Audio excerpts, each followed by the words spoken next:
Let's go to Nujersey Twork. So shout out to my guy, Three Letterman as well. Interviews Serius Jones because Serius Jones and Nujersey Twork, I believe, was scheduled to have a main event battle on URL this past weekend. Here goes Jones up to answer questions or address the battle not taking place. A lot of people saying they're wondering, like, they're not surprised it's happened because the easy battle originally, the A-Ward battle, the gritty battle, your battle, and I think there's another battle he didn't have. So like 5 battles, they're saying 4 to 5 battles that he did not do this year. You know what I'm saying? I mean, as you said, in the spirit of keeping it player, man, and because of the fact that Twerk has had so many good things to say about me in a space where... That's so telling what Jones just said. It's telling what they both say. A blogger got to start off by, in that particular piece, talking about 4 to 5 different battles that didn't happen in a span of how long? 4 to 5 different battles that happened. And Jones says, in the essence of just trying to keep it player, and meaning like, and then he says, and also Nujersey Twork said good things about me. There's a 100% clear interpretation for that. I don't like this shit, but I'm going to speak nice publicly. A lot of his peers do the opposite and take the opposite approach instead of admitting, yes, Serius Jones made me want to be a battle rapper. Serius Jones is the person I watched on MTV. Serius Jones is the whatever. A lot of people don't say that. And they don't have the, I don't want to say the balls, but they don't have the balls to just admit I was a fan of another man that's right here in front of me. You know what I'm saying? But I don't understand why that's a thing when, as you can see, I'll come out here cold for y'all just to address some shit that I don't even really feel like talking about. Just because I know people can. You know, at the end of the day, I don't want to contribute to, you know what I'm saying, even if he deserves it, you know, even if he hasn't been doing whatever he's supposed to do, that's on him. You're not going to get me here saying, you know, yeah, that's whack, bro. You should have da-da-da-da and this and this and this and that. But you know what I'm saying? At the end of the day, you know the standard that I got for this shit. Absolutely. And you know, I show up and I show out, you know. So when URL told you that the battle was not going down, what was your initial reaction? Well, without giving y'all too much of the business, which ain't y'all goddamn business, that's not how it went. You know what I'm saying? Like, I knew. And I don't know why I'm a little psychic. And I kind of got a certain feeling, and I was like, wait a minute. I looked at the time. I'm like, wait, where's bro at? You know what I'm saying? And that's when I kind of knew, like, babe, nah, this shit ain't happening, man. This is this time frame. He not even here, da-da-da-da-da. You know what I'm saying? So I just put 2 and 2 together, and I already knew. So it was like, you know what I mean? Well, before the battle, were you worried about this battle not happening? There's a possibility it not going. Honestly, I wasn't even thinking about that, to be honest. Because I wasn't even thinking about that. Because of the respect factor, right? Not even just the respect factor. I would think it's because of multiple things. One, I would think Twerk values his relationship with URL. You know what I'm saying? Okay. And I would think, you feel me? So I would think he doesn't want to be in a situation where they think he playing with them. You know what I'm saying? I wouldn't think he would want that. You feel me? So I definitely wasn't even anticipating that being a thing because one, I know we've been in communication this whole time too. You know what I'm saying? What'd you say? Well, you spoke to Twerk before the battle? You had a conversation? Yeah, I spoke to Twerk a couple times. Twerk is the one that hit me up about the battle to say, yo, what's up? We still doing this shit? You know what I'm saying? So it's not like me and Twerk been in communication. So it's not, you know what I mean? It's not one of them things where it's like, you know, he was just missing in action completely. You know what I'm saying? But it's still, to me, of course, you know, as an MC, like, nigga don't want to hear them excuses. You know what I'm saying? Whatever it is, get your ass there, motherfucker. I don't care if you had to ride a goddamn horse. You know what I'm saying? Get your ass on horseback and motherfucking gallop your ass down there. Whatever you got to do. But at the same token, you think he was prepared? You think he was prepared? No. He wasn't prepared? All right. It's not supposed to be a lot to unpack there. There can be if I really want it to be. Oh my goodness. I ain't gonna do no corny shit like sit up here and act all bent out of shape or some shit like that. Like I wouldn't have seen it this weekend. If it popped up or something like that, maybe I would have clicked play or caught a clip or something like that. So I can't act bent out of shape. That would be corny and that would be fake of me. My thing is just with battle rap, the repercussions or the swept under the rug nature of it. And I would put a challenge out there if fans and bloggers would approach these scenarios in reverse, including a Nujersey Twork or anybody else that they feel that way about. I've been very, very supportive of Nujersey Twork on my podcast, and I will continue to do so because I'm a fan of him as a battle rapper. He's one of the best battle rappers ever. I've said that a million fucking times. I try to watch all of his shit. But for Three to name like 5 people like that, and for Jones to get to the point where he's saying he was there, he had no word, nobody told him nothing, and then he realizes it's not going down. And then when Three asks him, "Do you think he's prepared?" He was prepared, and he says no. Now this is coming from Jones. Now, mind you, the opponents when their battles don't happen, they tend to know just about all information available. All right. Leagues and the opponent know the most that more than anybody. Okay. Like if I get no showed and I got no communication at all, that's exactly what I'm telling the opponent. Like I don't know, like I'm expecting this motherfucker to be here. Like I spoke to him last night, or didn't make it to the face off. He's not picking up his phone. That's what I'm telling the opponent. Everything that I know. If it's I'm called out as sick or whatever, I'm telling the opponent that. I remember one time, shout out to Jones on this one too. And I said this on a blog.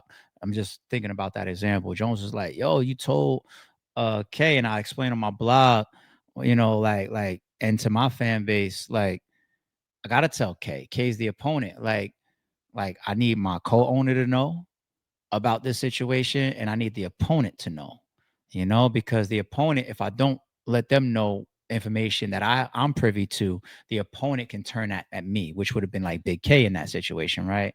So I'm saying that to say Serius Jones should have all of the information related to his opponent that's available, whether it comes from the league, whether it comes from Twerk. He shouldn't have to just sit there and Rain Man and say, let me guess what's going on. And if he has to do that, that means that there's no information available, which means you have no choice but to assume something is bad, right? Now, when I say bad, you could think that something really, really happened, like hopefully nothing family or physical, which is a possibility. People talk about their cars flipping over and shit, right? But we all hope that it's never that. But when we look around and then we don't see the managers or whoever talking about like, yo, something tragic or something bad or prayers up or whatever, because we hear that type of stuff, right? We send prayers. If it's just all mute quiet, the friends, the managers, the league, nobody says nothing, at least we get to assume the best of like, he got to be okay, right? But then all the opponent has is, I don't think that he was prepared. So going back to what I was saying earlier, and I hate to say this tied to Nujersey Twork because, like I said, I've always been so supportive of him as a battle rapper. But like, at what point am I like? What point are we all lying? Like it's just like the answer only comes when the fans or the league actually do something. Okay, and it's not just a repercussion. Because sometimes repercussions happen behind the scenes. And the bad thing about repercussions happening in private or behind the scenes is the fans don't get a hold of something that gets taken care of behind the scenes. And then they just never get put back in a position to get their consumer trust back, their buyer trust back. You know what I'm saying? So a fan really can't even accept oh, trust me, we took care of that behind the scenes, the lead and the battle. No, they deserve some form of communication from a business standpoint, from a consumer integrity standpoint, so that I'm going to walk back into this store and know why the burger was frozen. You know what I'm saying? Give me an explanation. So when I come here again, I got more trust that my food is going to be the right way next time. You know what I'm saying? So no communication is just such a poor example. And then the opponent saying, I don't think he was ready. It's such a poor example of common energy and conduct of battle rap. Now, when I say the fans in the league have to employ that, and the bloggers a little bit too, that responsibility is nobody reacts until their pockets are fucking hurt. And there might be a day, if battle rap wisens up and actually wants to fix it, there might be a day where instead of even what I'm doing right now or bloggers speaking about it after the fact, like, yeah, such and such didn't show up again, such and such threw up on again, such and such choked again, such and such only came with one round again, such and such did this again. There might be a time where we actually get to see fans, bloggers, and leagues cut the water in the beginning, which means if the league even takes the step of booking somebody with such a bad reputation, or consistently is a part of the fans not getting their product, which lowers the expectation of battle rap expectations, card delivery, matchup delivery, and business, right? If the leagues are still going to do it, still going, because I have to be able to book Nujersey Twork. He's one of the hottest guys. This little guy over here that did it, fuck him. But this guy right here, I need to be able to continue to book him. So I ain't gonna say nothing publicly. I'm gonna book him again. We're gonna make up the battle, whatever. If the league is still going to do it, maybe the culture will get to a point one day where the fans, the bloggers actually say, "Oh wait, I just seen him end up on the card. We are not participating in this. We are not supporting this. We are not buying your tickets. We are not buying your pay-per-view until you take him off of the card.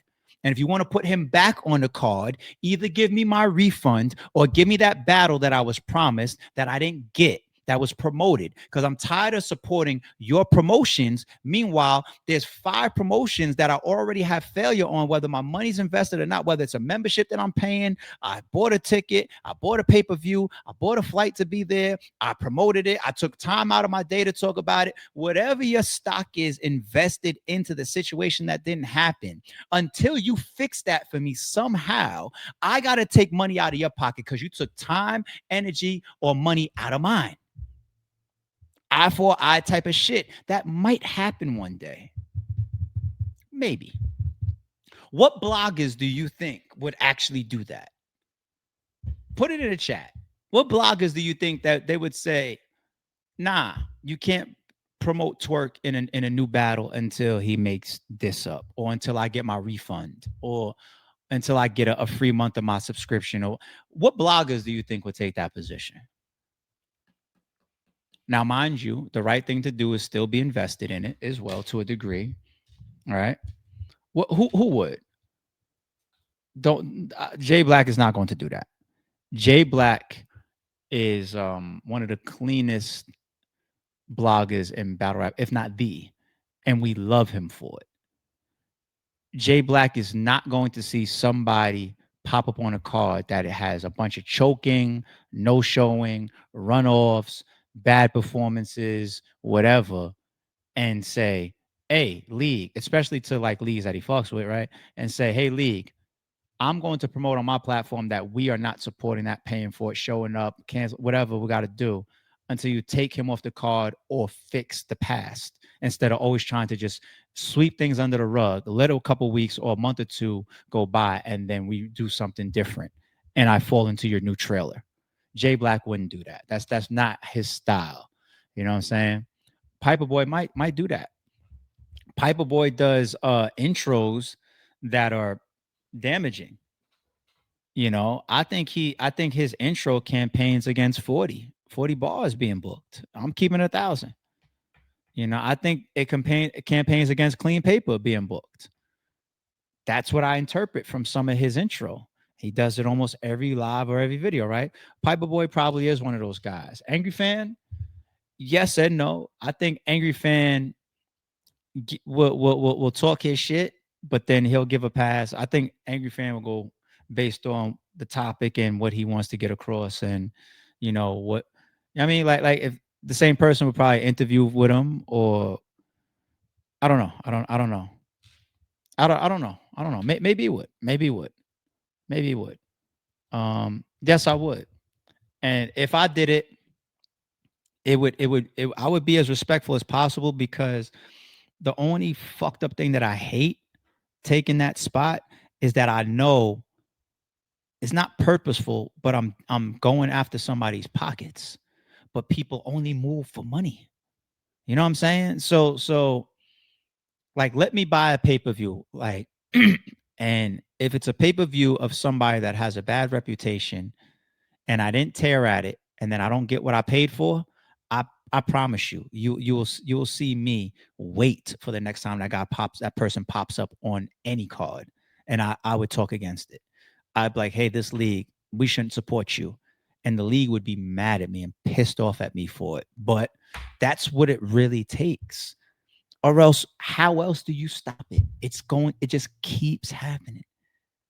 It's like when somebody has a reputation of having an issue over and over and over and over again, and respect when it's something serious or personal, but it be such a lengthy resume of it. And then when you get no communication about it, people just left to assume. And it's like, then you just got to go on your past reputation. So make the move now and say, now you guys owe me. Now you guys, I'm tired of supporting you or not saying something. Now you owe me. Shout out to PB too. Vada my yeah. Am I tripping? Facts would. I know Facts would. Facts likes to uphold like what he feels like his fans are invested in. Like I feel like my fans didn't get it, so I think Facts definitely is one of the people that would. J Black speaks his mind with tact. He isn't trashy. Yeah. And I don't think any of these people need to be trashy to do what I'm saying. You don't have to be trashy. You just have to show people that we're willing to take a position that takes money out of your pocket because you keep fucking us over by putting the same thing in front of us, and we all know the probability of this being wrong. So what's the point? The integrity has to be forced sometimes.